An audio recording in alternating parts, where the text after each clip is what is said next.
Welcome. मैं biology classes. आज के हम लोग अपने टॉपिक में पढ़ने वाले हैं टाइप्स ऑफ डिसीज़ के बारे में। इससे पहले मैं अपने वीडियो में बताया था कि डिसीज़ होती क्या चीज़ है, बीमारी क्या चीज़ होती है। आज हम लोग उसके प्रकारों के बारे में जानेंगे। वास्तविक में बीमारियों को जब हम लोग देखते हैं तो सारी बीमारी एक जैसे नहीं होते। हालांकि एक बीमारी कई लक्षण लेके आता है।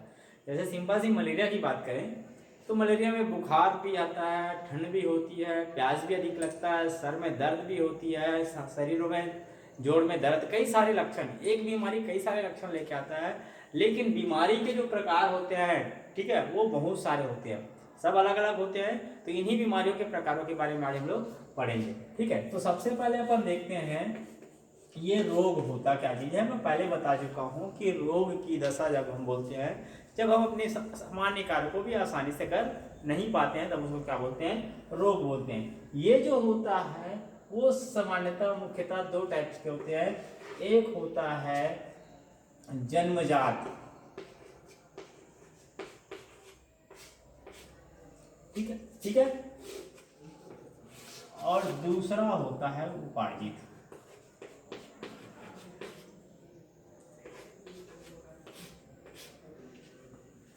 पहला जन्मजात है, दूसरा क्या है, उपार्जित। दो तरीके के यहाँ पे बताया गया आपको।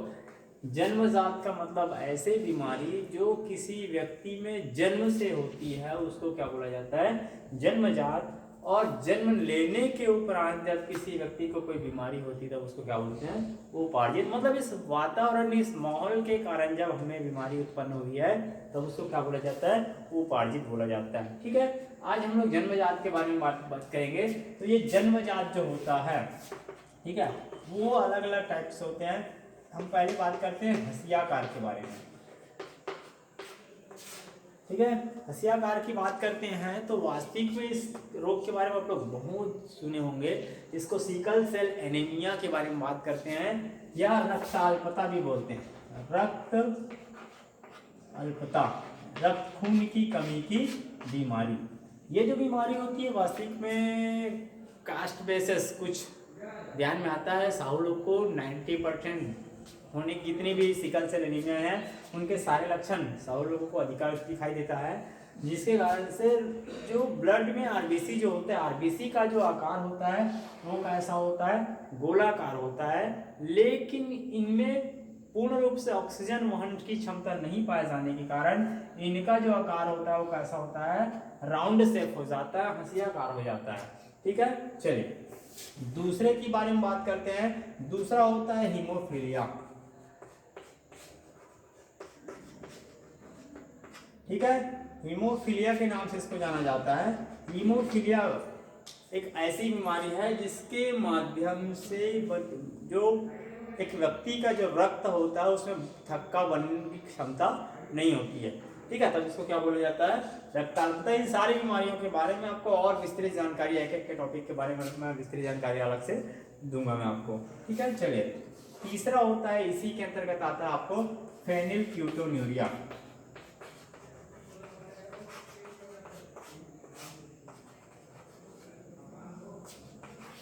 फेनिलक्यूटोन्यूरिया, यूरिया यहाँ पे आपके रक्त की बात, यूरिन की बात हो रही है। इसमें यूरिन जब जाते हैं तो उसमें फिनाइल और कीटोन बॉडीज की मात्रा बहुत ज्यादा पाई जाती है, तो इसको बोला जाता है फेनिलक्यूटोन्यूरिया।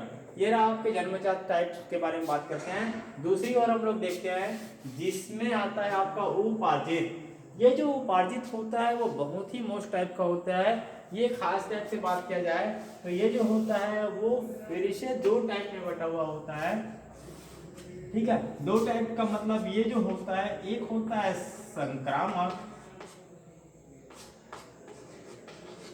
और दूसरा होता है असंक्रामक।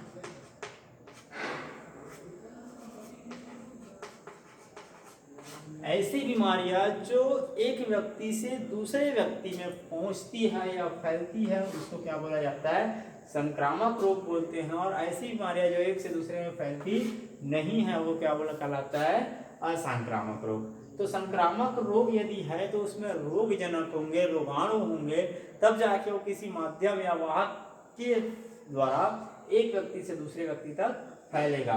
तो ये इसमें होता है, कई प्रकार का रोग होता है। प्रोटोजोमल रोग हो सकता है, प्रोटोजोमल ठीक है। दूसरा हो सकता है हेलमेंथ रोग हो सकते हैं। आपको 11th में पढ़ाया गया था कि प्रोटोजोआ, एलेनिला, हेलमेंथ, प्लेटीहेलमिन्थ, ये सारे चीज के बारे में। तो ये जो रोग होते हैं वो भी रोग फैलाने की क्षमता उसमें भी होती है। तो ये कहलाता है हेलमेंथ रोग भी होते हैं। ठीक है। कुछ बात करें तो हमारे जीवाणु भी जो होते हैं वो क्या कहलाते हैं, रोग फैलाने की क्षमता रखते हैं। जीवाणु के द्वारा भी फैलता है। और नेक्स्ट आता है विषाणु के द्वारा भी हमको क्या हो सकती है, रोग हो सकती है। हम कवक के माध्यम से इन सबके, ये जो जीवाणु जनित रोग, विषाणु जनित रोग, कवक और प्रोटोजोआ रोग, हर एक के बहुत ही अच्छा वीडियो आप लोग के सामने आगे आने वाले हैं। ठीक है। आप लोग वीडियो सब्सक्राइब करके रखिए, आपको बहुत जल्दी अच्छा वीडियो मिलेंगे।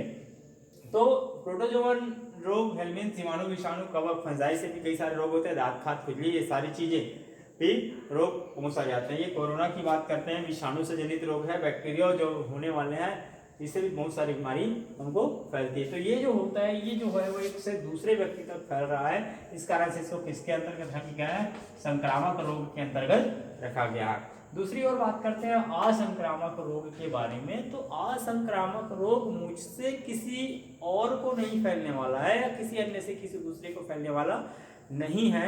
तो इस प्रकार के रोग को बोला जाता है असंक्रामक रोग। तो बहुत सारे ऐसे रोग जो आपको देखने को मिलता है कि आपके साइड में जो बैठा व्यक्ति है उसको तो है, लेकिन वो आपको होने वाला नहीं है। जैसे कि बात करते हैं गुप्त रोग वगैरह की बात करें, या लोकनी की बात करें, लोकनी, ये जो लोकनी रोग होता है वो आपको दूसरे में फैलने वाला नहीं होती है। चले मान लीजिए आपके साइड में विटामिन की कमी वाला व्यक्ति, आप एक ही बेंच में दो लोग बोलते हो, एक हट्टे कट्टे व्यक्ति बैठा हुआ है, ठीक है, और एक पतला दुबला व्यक्ति बैठा हुआ है। तो ऐसा तो नहीं है ना कि वो पतले दुबले व्यक्ति को बैठा होने के साथ वो जो हट्टा कट्टा व्यक्ति बैठा हुआ उसको भी वो बीमारी आने वाली है, नहीं। तो ये अल्पता की बीमारी,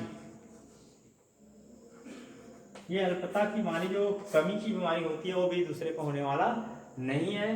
तीसरी बात करते हैं एलर्जी। ये जो एलर्जी होती है, किसी खास व्यक्ति को या किसी खास चीज़ों से एलर्जी होती है, जैसे फूलों के परागकण वगैरह से, धुआं वगैरह से, वाष्प कण वगैरह से, धूल वगैरह से। कई लोगों को क्या होती है, एलर्जी होती है, जैसे छींकने लगता है या खुजली होने लगती है। ये एलर्जी है, एक व्यक्ति से दूसरे व्यक्ति में फैलने वाला नहीं है। ठीक है। चलिए एक और लक्षण एग्जाम्पल आपको बताते हैं, जैसे कि कैंसर की बात करते हैं।